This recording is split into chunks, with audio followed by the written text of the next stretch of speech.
Today we have this BC1500 come in and they're having an issue with the clutch is not engaging.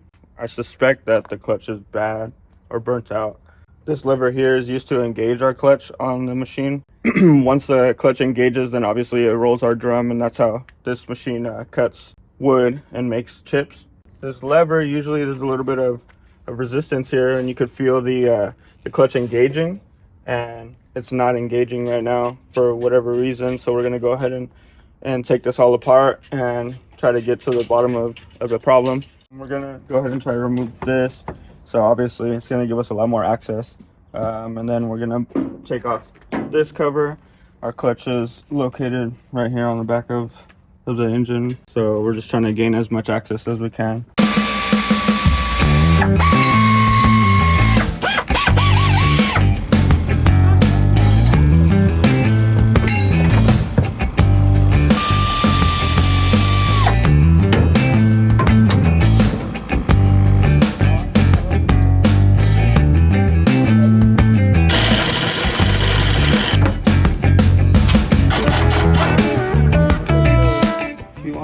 Live a happy life, make an ugly woman your wife.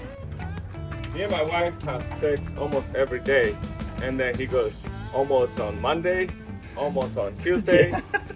Almost on Wednesday.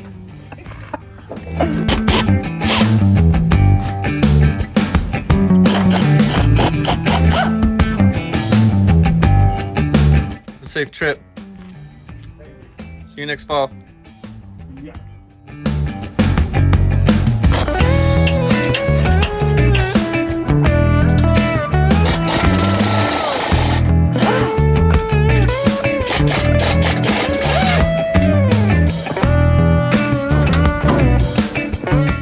Put the camera down for a second so we can get this side panel off that almost took Steven's finger off.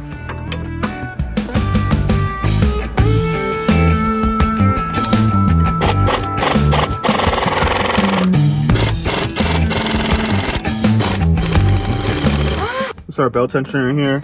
So we took off our locking bolt that was here. I'm gonna loosen it up a little bit on the back here. And we're free to remove tension from our belt, remove our drive belt, just leave it hanging there, that's fine. Trying to get into here, this is our PTO, what engages our drive to drive our drum. So we're just gonna go ahead and remove our tensioner, all of this assembly. So we're gonna try to pull the... Somebody borrowed that van and they crashed into the transformer.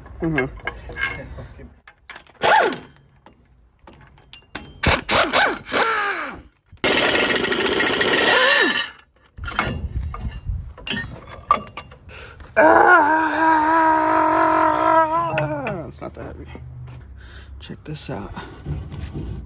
Completely gone. They were starting this machine and the clutch was still engaged. The engine actually sheared off these teeth. Right there is where it engages with that shaft that we just showed. And that thing is just as worn and messed up as the shaft side. So we're gonna need a whole clutch assembly, it's looking like so far.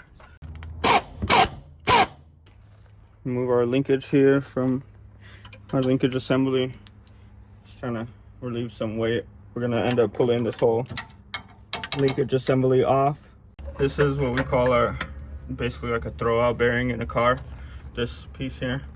And so, as you can see up here, that's our top of our fork. This here. This is the top of our fork, so the linkage will push like that. This is the bottom of the fork, obviously. Goes into this groove here, and this is what pushes and pulls our clutch assembly. So this is what will disengage or engage the clutch. And look at that. So what this throwout bearing does, it should be completely filled in here. Should be a solid arm there, and it's worn out So usually what happens is this throwout bearing will push against those 4 arms, and that will release the clutch so that it doesn't spin with the motor. And those things are completely worn out, so that's why our clutch is staying engaged on this machine. So obviously we found our problem. Now let's continue taking this thing off. This is a switch to when this thing engages. It's supposed to hit against here, and this will tell the machine that our clutch is engaged, so it'll let the machine throttle up and throttle down. So we're gonna have to get a new one of those also.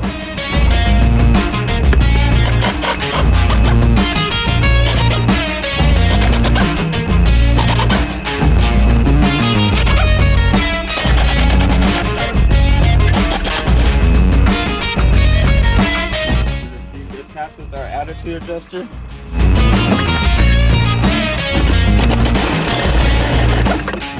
Now we have a little bit better view of our clutch assembly. So like I was saying before, these arms should be pretty much straight until here, and obviously they're pretty worn out. This throwout bearing sits against there, and you move your lever here, and it'll create pressure and push inwards, and then it'll disengage our clutch. And since this thing is so worn out, this is not even disengaging or engaging at all anymore. It's just fully sitting onto the flywheel, fully engaged. We're gonna use the 9/16 here. There's 1, 2, 3, 4, 5, 6, 7, 8 bolts that are holding our clutch assembly onto our flywheel. So let's go ahead and remove that. Work our way to the top just so it'll help us hold this assembly onto here. It doesn't fall down and pinch my hand like I've been doing all day. Taking these bolts off, and the pressure plate is pushing the clutch against the flywheel right now. So you see these arms start to move. Right here there's a gap, and right here it's fully seated up against the clutch plate, or the back pressure plate, whatever the hell you call it now.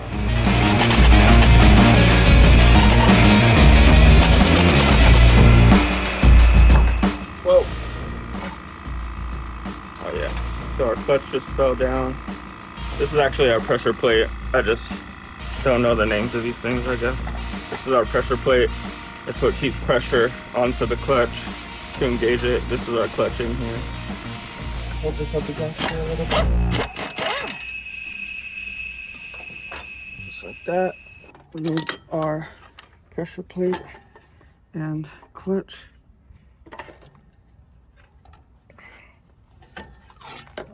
Oh, it went right in my boot. Damn it.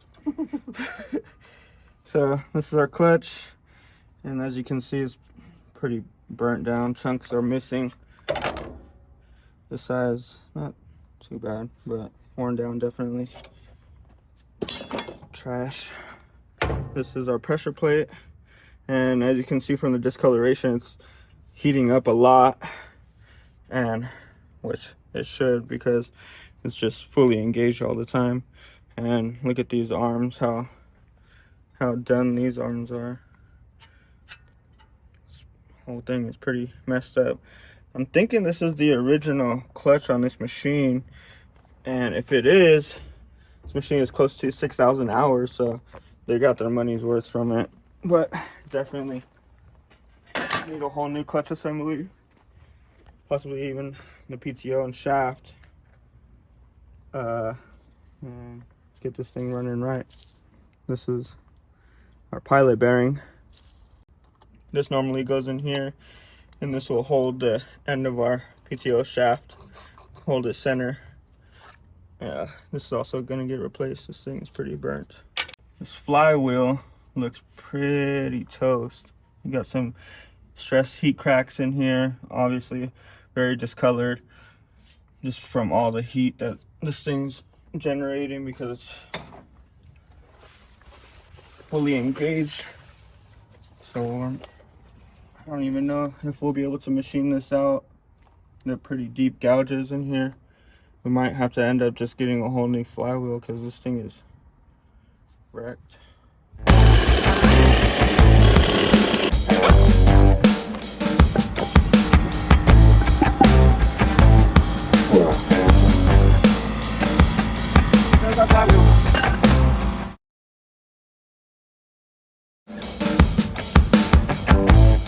Oh hey, didn't see you there.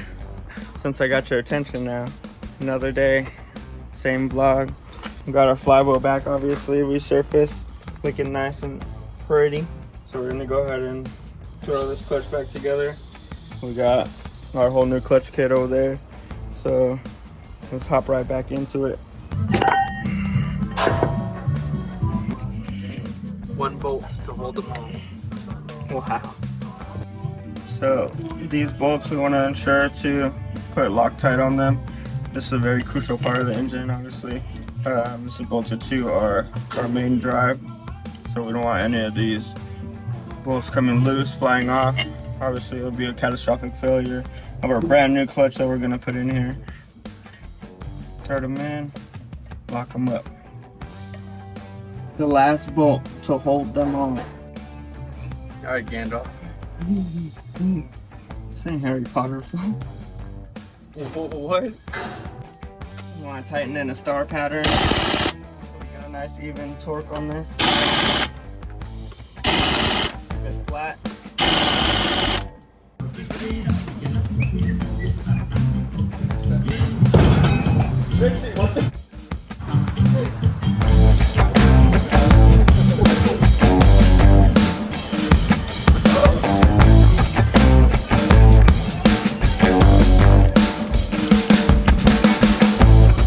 Got hardware, got our centering shaft, boot, our pilot bearing, our new clutch plate, new pressure plate, new throwout bearing, a whole new bell plate housing thing, and new PTO. We get that shaft much better than the original one. We have our fork clutch fork, whatever the hell,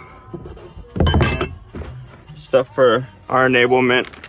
So go ahead and start putting this together. First things first, locate our pilot bearing. We want this pilot bearing to sit all the way flush with our ring here. This is our stopping ring. So this thing is all the way in now. Okay, here's pretty solid on your hip. So we're good to go there. Next step, we're going to install our pressure plate. For this part, we need our alignment tool, our hardware for our pressure plate, which also comes provided. All right, so these things come with a protective coating when they're shipped, just so that they don't rust. So we're gonna go ahead and clean this off so that we have a good grab once we install our clutch disc.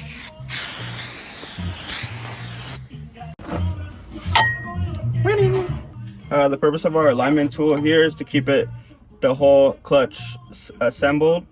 This is called a clutch disc. Keep the clutch disc centered to our flywheel, because what we're gonna end up doing now is we're gonna come in with our pressure plate. Once we put our pressure plate on, it's going to apply pressure onto the clutch. So if I was to just hold this thing, or try to hold this thing in here and put the pressure plate on, obviously this part's kind of heavy, so I wouldn't be able to keep it precisely centered when I'm putting the pressure plate on, so causing it to be misaligned and potentially burn our clutch prematurely. So we're gonna go ahead and put our alignment tool in, leave our alignment tool in there with our clutch disc, and then we're gonna come in with our pressure plate. So we're gonna get all of our bolts out, and we're gonna put all of our lock washers on here.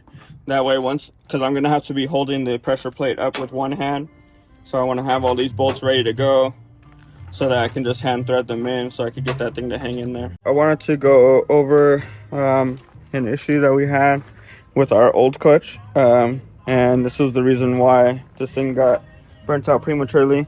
So as you can see here, this is a lot of wear on these fingers that we have on our pressure plate, and this is what it should look like. You have You know, the fingers are perfectly fine, brand new. This is our throwout bearing. Our throwout bearing sits here, and it pushes on here, and it collapses the springs, and it disengages our clutch.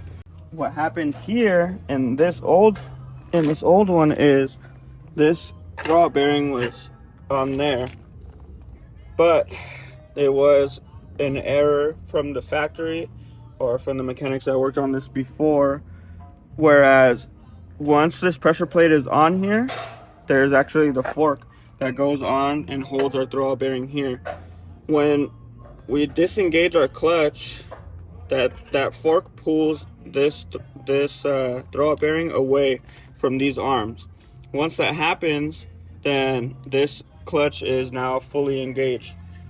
But what happens is if this fork is out of adjustment, then this bearing will sit here still slightly touching while the machine is running and this thing is turning. So what ends up happening is these arms end up wearing out over time like this. What should happen with a properly adjusted clutch is when we adjust our fork correctly, this throwout bearing is far away from these arms and not touching at all. That way we don't have this problem end up happening again. So now go ahead and set this up here and we need to find our threaded holes. There's two different sets of holes. Obviously there's these upper ones that are threaded, and the lower ones I believe are probably just either lineup pins or used for a different application altogether. We're gonna go ahead and mount this up. So we're just gonna get a few bolts in here to help align this thing.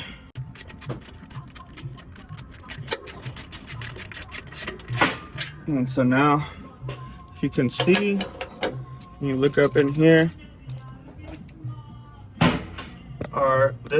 this side here, the pressure plate, and this is our clutch disc in the back. You can see it's pretty much flush with each other. So we have a very good matchup right here. This is exactly what we use our alignment tool here for, is that to make sure that our clutch and our pressure plate are completely centered and there's no uneven grabbing on it. Go ahead and throw some Loctite on these.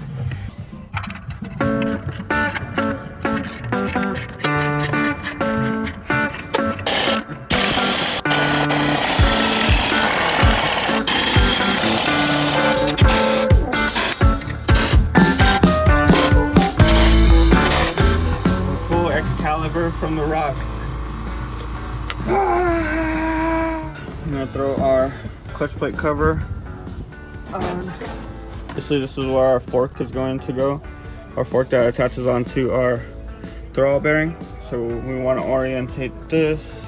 Is going to go right about there. No, there.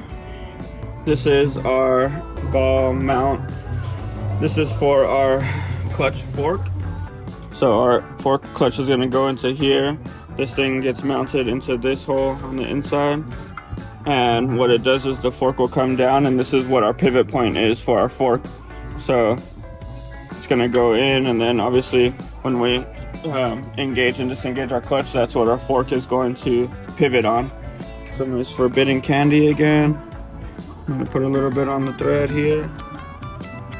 Just like that. Just like that.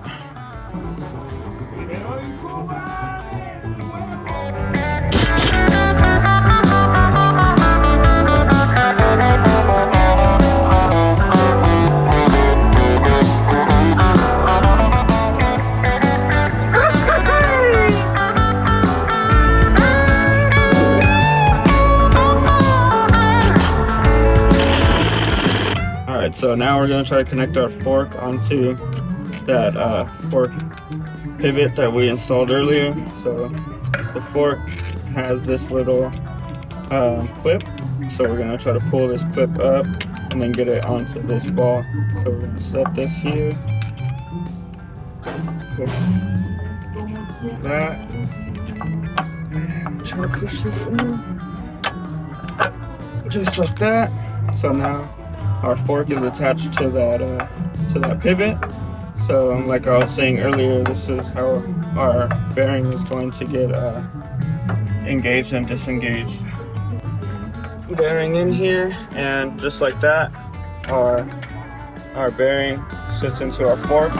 So when we push out, that's going to be fully engaged, and then when we push in, then this fork is going to move the pressure plate away from the clutch and it'll be disengaged. So to keep this throttle bearing in there, I'm just going to install this alignment tool real quick again. That way throttle bearing doesn't fall out from there. And now you can see our whole fork assembly is there. We're going to work on getting this, which is our clutch disengage and engage mechanism. We're going to go ahead and get this mounted up so that we can adjust our fork. Just giving shit nicknames now. Yeah. These last shorties is going to go here. So this kit comes with 3 extra bolts that are longer, and these longer bolts obviously are going to go on our clutch disengage thing. Obviously this is thicker, so we have more grab there. Gets mounted up in here.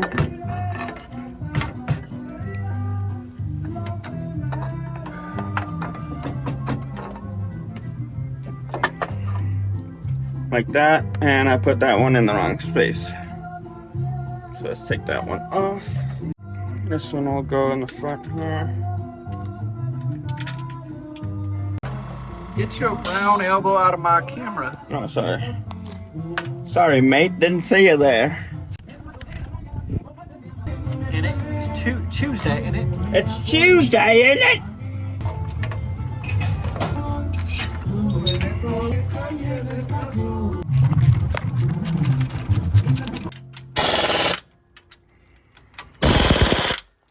Alright, so we're going to throw a little bit of grease right here onto the end of our shaft. This is going into our pilot bearing that we installed earlier. I really wish you would hurry up. Bro! Do anything right. She's just always trying to clown around, make stupid videos. Wow. Hello? You excessively rubbing lube on everything. It's not an entertainment factor, bro. Yes, it is. Alright, dude. No. We have to make our linkage for our clutch engagement. So put in here, piece of all thread. This piece goes into our heim joint here. Lock that down.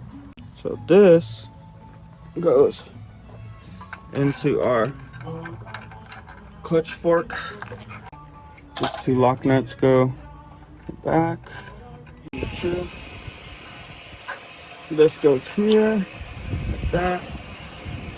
Then we get top nut there. We're gonna leave this loose right for now because, like I said earlier, we need to go ahead and adjust this so that our play is minimal. But it also keeps our throttle bearing from touching our pressure plate. Out of the PTO. Now we're gonna mount all of our accessories. This is our clutch linkage here. Like that. And then this plate goes in. So I think I might be able to put it there. On the back side we have these 2 bushings. This is going to compensate for the space of our clutch linkage there. This one's going to go behind this bolt. Put our second one in here. So 13/16.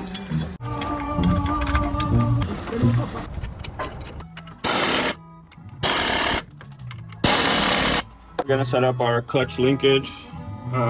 We had all this stuff just hand tight earlier, just to get it to the right positions.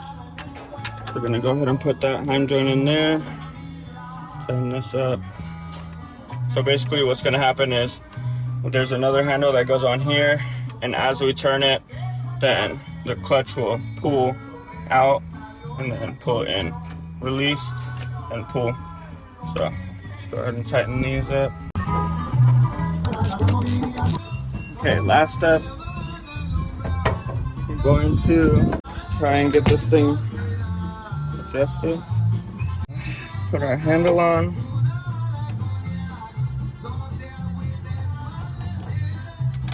This new bolt isn't long enough, so we're gonna have to use the old one. So right now we're in a disengaged spot. What we're gonna do is we're gonna flip this over, and this is gonna be our engaged. So we're going to push this is our rocker ball forward. Now we're going to engage. Slip this and engage. And we're going to push our lock nut. We're going to tighten this.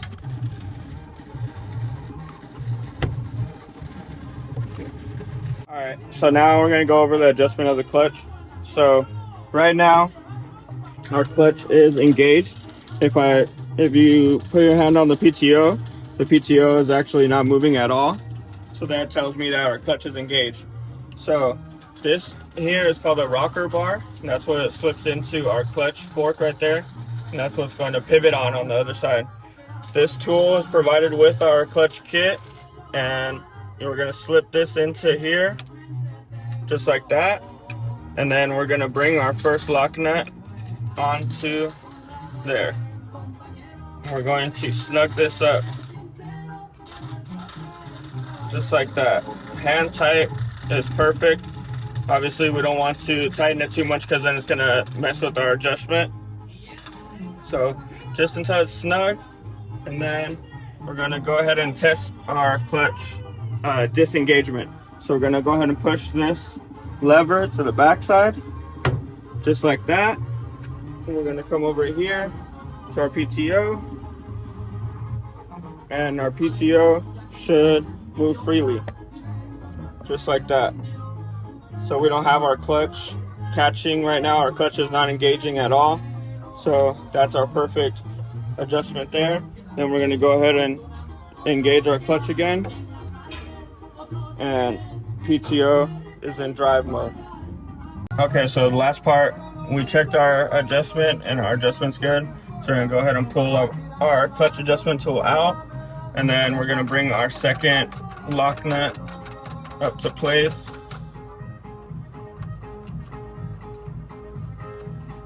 And lock this in. 9/16 here. And lock this up. Just like that. Check our adjustment again. Spin our PTO. No spin there because it's engaged. And free spinning there because it's released. We're gonna leave this a little bit loose because obviously this is all still going to go up here. So we need to get the the correct measurement, and then we'll go ahead and lock all these joints down. Tomorrow we're gonna end up replacing our sheave and putting our drive belt back on and throw everything back together. But as far as the clutch and the PTO goes, this is all installed and ready to go. Welcome back to the vlog. No, I'm just kidding. Good morning, guys. Welcome back to the Hydraulic Specialist. It's all just a bunch of little finishing touches that we gotta button up together. First things first, we're gonna jump right into it. We have our PTO mounted, and we mounted also our belt tensioner. What would you call this? Weldment? I don't know. That's where our belt tensioner is gonna go on. First things first, we're gonna go ahead and take our old sheave off of our old PTO. So most important part here is getting it pretty much in the same spot where the old one was.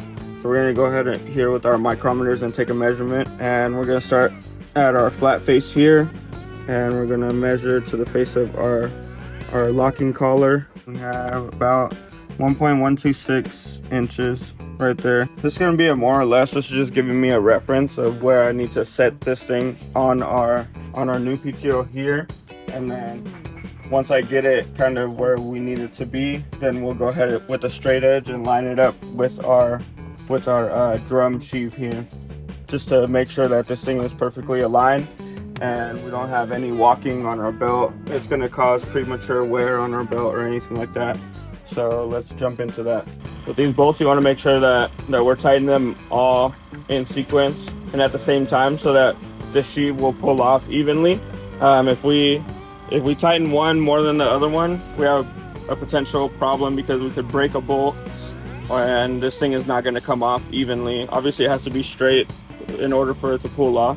So we're just going to go around and hit them all pretty much the same amount.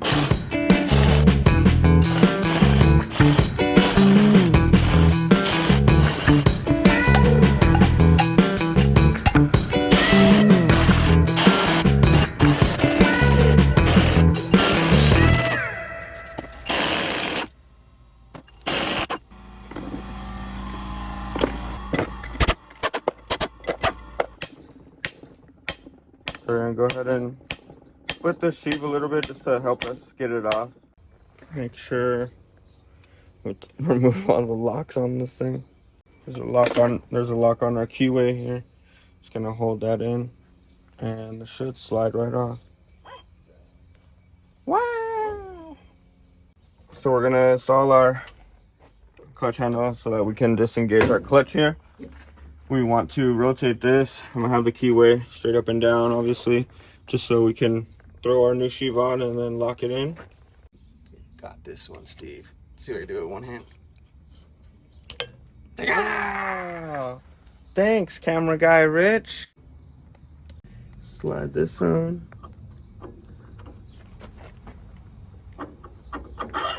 Just like that. Wow. This is where our measurement part comes in. So if you remember, we measured from our face of our shaft here to the face of our sheave. So we're gonna go ahead and try to place this back right at this spot. So it was 1.125. Too much. Right there. Looks good. Like I said, this is just our basis measurement, and then once we get this pulley on there, then we'll go ahead and line it up exactly with our straight edge. So we're just gonna place this here for now. Grab our Allen wrench, and we're gonna lock down our set screw real quick.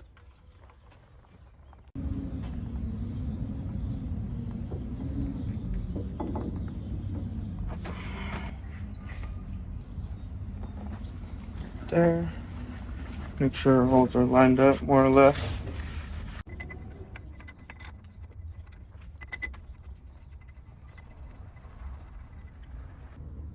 $1.119.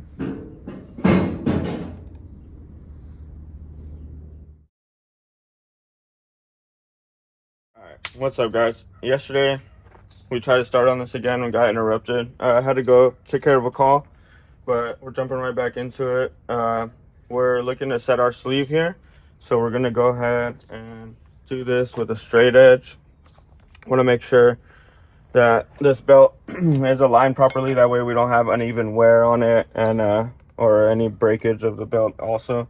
So I'm gonna face this right on this pulley here, and then if we come down to here on our front pulley, we could see that the face doesn't match. We should be able to put this like this and both of the faces be completely even. But if I level this pulley here and you come and look at it here, we have about 1/8 of an inch. 1/8 of an inch off right there. You see how that's on the inside lip and not on the face like this? So this is, if you look on this back one, we're completely level here, flat. And then you follow this edge along here, and right there, obviously doesn't match up. We're about 1/8 of an inch off. So what we're gonna do is we're gonna pull. I'm going to loosen this pulley because this is the part that needs to move back, which is our sheave lock. That's the part that needs to push back 1/8 of an inch. And so we're gonna go ahead and put these bolts back in to pull the pulley off of the sheave. We're gonna push the sheave back, lock it down again, and then recheck. To push this back, need to push this back a little bit, so we're just gonna tap it lightly, and you'll see it move right there.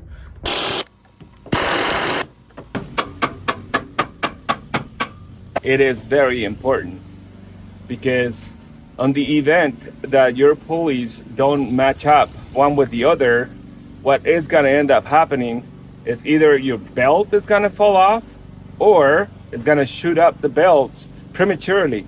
And those belts are about probably $300 each. You want to get the most longevity or the most profit out of that belt before you actually have to replace it. They're using the machine right now, so maybe sometime next week or the week after that, it'll be ready. I just wanted to ask how long do you think it would take to get those cylinders repaired? What is the machine again? Is it Bobcat? It's a Vermeer. It's the little small skid steer, the one that you stand on in the back. All right. Those I should be able to complete it within a couple days. So if it comes in, Friday, you could probably, if it comes in early in the day, because what I gotta take it apart, figure out what I need to replace. Then it takes me about a day to go through it, and then I'll put it together the next day. So you guys can maybe 3 days. That'll be very nice of you guys' part to give me 3 days. Right now, customers, I'm turning jobs down because they don't want to stop, and it's like I'm the fastest there is right now. At this point, we're gonna set the tensioner. The tensioner is what gives the belt his drivability, and also how much you tension this belt is your efficiency of this engine. If this belt slips for whatever reason, then you're gonna get poor cutting of the material. Material comes in, is reading the RPMs of the engine. If the engine is not transferring the power to the pulley, there is such thing as slippage. You're gonna get very, very bad results as to the mulch coming out of the chute. So we're gonna walk you through it and show you how the tension should be set. You see it coming close? It needs a little bit more. Yeah, okay. Let's just stop it and move. As you guys can see, I'm not very strong, but I'm gonna use the leverage cheater pipe wrapper here, and then I'm gonna get it to be 15 degrees and hold it right here with my leg, and I already have my ratchet set up right here so I can tighten it. Right. Too much. Damn, I'm too strong. We have our linkage to our arm right here. As you can see, the actuation here. So when this clutch is right here, it's disengaged. And when you put the lever down, it's now engaged. We want to have free plate. When this thing is engaged, you don't want the fork to be actuating your throw bearing internally here and causing it to ride on the legs of the pressure plate. If that happens, what's going to happen is the friction from the throw bearing in the legs of the pressure plate, it's going to overheat those legs and literally melt them down. So the recommended space here for your throw bearing is about 1/8 of an inch, and I think my previous guy here, he had a tool that is special. It's just like a little fork. It comes with a clutch, so you'll get one whenever you guys gonna do this. But you're supposed to have 1/8 of an inch gap right here. and boom, there it is. So like if I put the 1/8 of an inch, there's no more play here. It's rigid. So if I take it out, now you guys can see there is that 1/8 of an inch plate. Okay, and that's pretty much perfect. I just wanted to check it, make sure that the previous mechanic that was here or technician did the right thing. And this question comes up a lot. Okay, customers are always having issues with these switches. They're a very temperamental switch. Obviously somebody mistreated this switch and it's no longer working. And it's something as simple as checking it this way. You push on it and there's no clicking noise. That means the switch is broken internally. And we have the new replacement here. All right, so that's how the new switch is supposed to sound. Place the new one here, as well as I show you guys how to adjust it, because if you don't adjust it properly, you might be able to break this switch. And the first actuation was talking too much and not paying attention, and I installed the switch backwards. So now I'm gonna flip it and make it right. And get it closed there, so we have some adjustability. Loose so that I can see if the actuation is not gonna break my switch, because we don't wanna. And also we wanna make sure that it does actuate. The switch should be, I'm gonna need 3 hands for this one. Maybe I can ask the cameraman. Can you push, use your finger and just push it and hold it right there. There you go. But move your finger out of my ratchet way. There you go. Get it. Okay.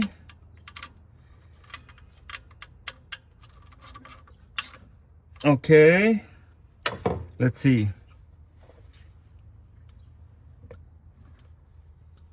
You guys hear that?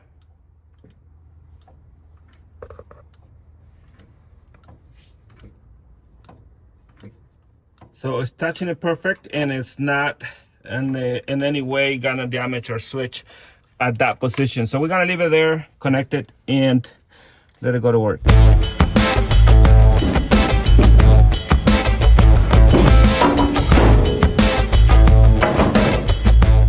Yeah, because it won't allow this thing to go up. So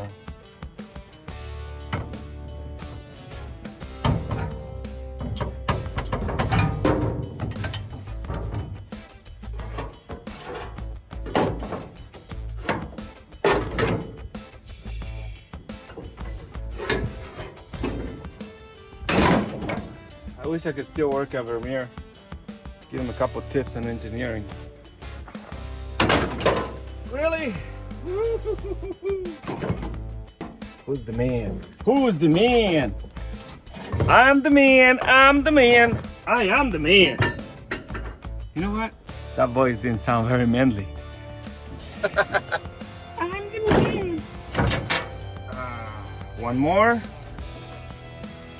So sure enough, one bolt at a time gets the job done.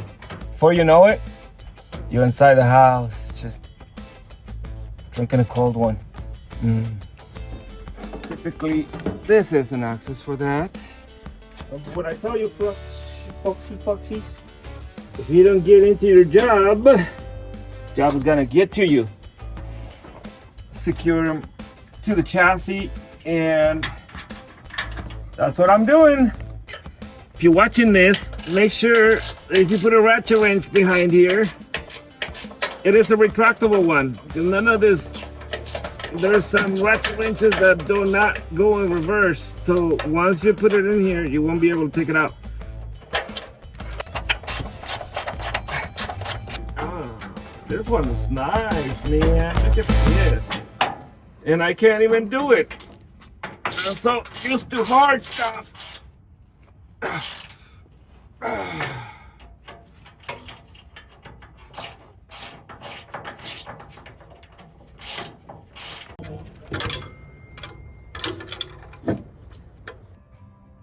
this bolt is clearly longer than what actually comes here on the from the factory. So, and I have had this issue where chippers come in with the broken tank and fills up with water, and it is because they take it to people who don't know, and they assume that the bolt that comes out in another location is the same one that goes here, and it's way longer. We're talking about 30 millimeters longer than the I think it requires a 40 millimeter bolt for the tank, and we're missing some on the other side too. So depth mark that we picked up at the tank, and so if I go here, this is actually the size that, and that's going to the bottom, and I don't want to go that far, so I'm just gonna go with the shorter version of these. And this is a MA25. I would say it's a little bit shorter.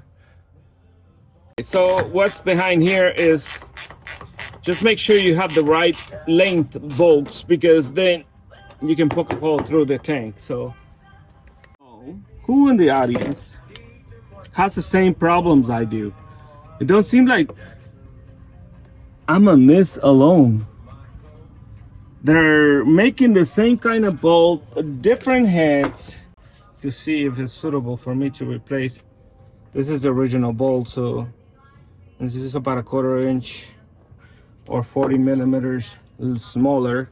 I don't even know how to say it, because the threads and the head is metric. This is a little bit, still has about 1/8 of an inch gap inside there, so I will be fine, because I still remember you still have to increase the thickness of the metal, so you'll have plenty of room in there. That was easy. Hopefully somebody learned how to do that, because I didn't. 7/16, okay.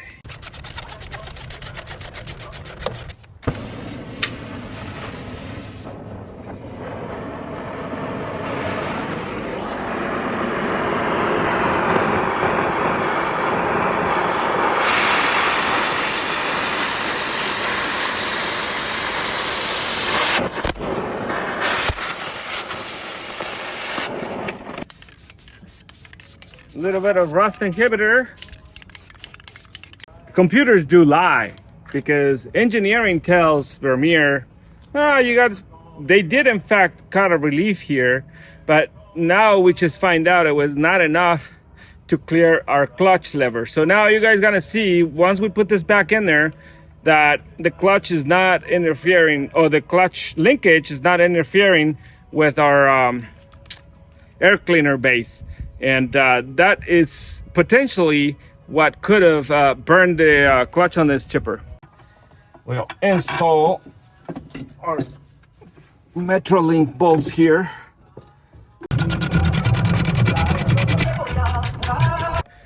This, for whatever reason, and I'm not even gonna get into it because I already got into it for too long. I think I removed this thing 3 times. And we're still like very, very close. But imagine this channel was completely straight here. And so when the clutch was to be free, it was actually resting on this piece of metal here, which is from the factory. I really doubt that the factory will do such thing. But I mean, the thing is clear. They had the wrong bracket put into this machine somehow. The final check, make sure that we've done the correct things all the way around. And so we're gonna check our belt, and the tension is there. All of our harness is nicely tucked out of the way. And you know what? Since I'm checking that, I think I'm gonna come back and put some zip ties there, because it's a little iffy. You come around, our air intake has been installed, which is removed for the process of changing the clutch. And what the heck, I'm gonna go ahead and check the oil to see That's good. Since I'm looking to fire this engine, I really hate to find out there's no oil on it. I think that the only thing I see here is that our battery is still disconnected, so I'm gonna go ahead and get a wrench and put this on. A couple of minutes or a couple of seconds away from firing the engine and running the clutch. And the first thing that we are gonna be very cautious with is usually our customers leave their blowers, leave their trash cans, leave all kinds of things in here that could possibly get caught and burn our clutch, like this. So as you guys can see, it's a good thing we checked in here because our friends, and then it'll be a good reminder not to leave the shovel here too, because then now we're gonna become thieves. Yeah, everything looks good in here. We're gonna go ahead and proceed to firing this engine and see what it does. We did all our final inspections prior to plugging up or hooking up our battery. Now we're ready to give it the first fire.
All right, there you have it. As you guys can see, the chipper is rotating the drum again and is ready to go to work.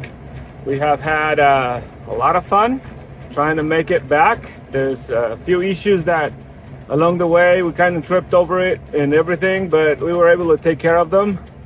And of course, the best thing is we were able to take care of them without out of pocket, because we just kind of cut a couple things and modified a couple things to where this chipper is possibly going to be working better than when it was new, because I don't think this thing has ever had the clutch work right as it was sent out of factory with all kinds of wrong things. And unfortunately, customers are no experts, so they go to buy a piece of equipment in good old faith. They purchase the equipment and hope to God that that equipment is made right, and that always kind of bites them on the butt. By any means, when you guys are out there buying equipment, make sure that everything's functioning perfect. And there's many different things.